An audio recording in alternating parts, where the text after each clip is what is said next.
friends, today we'll talk about the very interesting topic of Cabinet of New Zealand.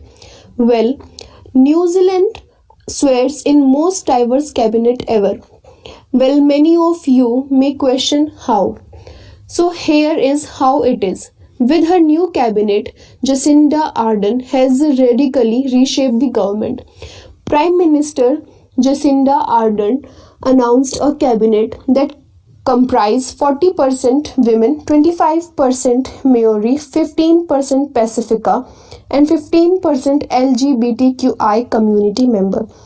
PM Jacinda have also inducted 5 new ministers into her executive, including Priyanka Radhakrishnan, New Zealand's first ever Indian origin minister. Some of the interesting points about this cabinet include the biggest surprises. In the new lineup is Nenaya Mahuta, the former Minister for Maori Development, who was appointed Foreign Affairs Minister. It is the first time a woman has held the role in New Zealand.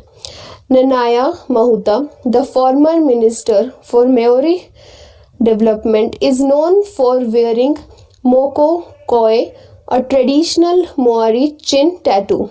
Next is about the appointment of first gay man as the Deputy Prime Minister, replacing Winston Peters, whose New Zealand First Party failed to win a single seat. Grant Robertson is the first gay man to hold this position. Robertson is one of Ardern's most capable ministers and a close ally.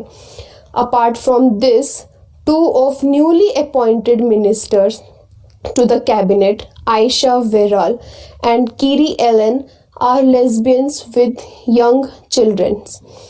We should know Jacinda Ardern now as a strong political icon who has managed to appoint the most diverse cabinet in New Zealand's history.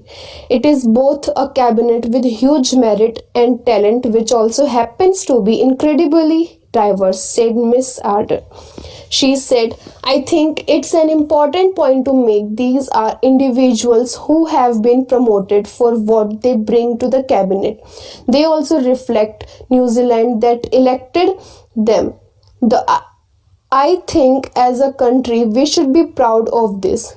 The 40-year-old PM, dubbed the anti-Trump by Vague magazine, has campaigned for greater political representation for women over many years. Last month's election returned 47% female MPs, up from 38% in 2017 and the highest proportion in the nation's history. The Star Observer, an LGBTI newspaper, and News Hub have also labelled the newly elected New Zealand Parliament as the gayest in the world, noting that about 1 in 10 of the 120 MPs are gay. Apart from policy making, Ardern focus on the background of policy makers proved to be an inspiration.